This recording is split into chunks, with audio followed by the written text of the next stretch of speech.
नमस्कार बंधुगण, मोर चैनल पीके आयुर्वेद को आपण मानक स्वागत। आज आपण मानक मु नाकरु रक्त पड़ुथिबा समस्या किपरि आरोग्य लाभ पाइबे आयुर्वेदिक बही रे लेखाथिबा 3टी उपचार आपण मानक मु कहिबी।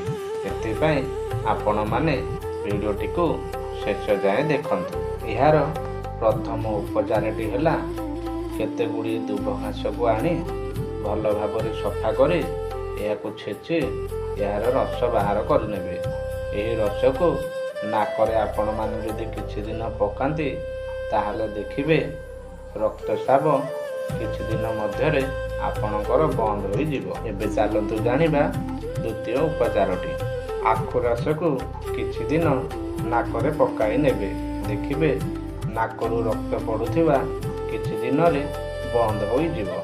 एबे चलंतु जानिबा तृतीय उपचारटी। आंब कोइली एवं पियाज को एकत्र छेची नेबे, ताहार रस बाहर करी नाकरे किछि दिन पकाई नेबे, देखिबे नाकरू रक्त पड़ुथिबा किछि दिन मध्यरे बंद होई जिवो।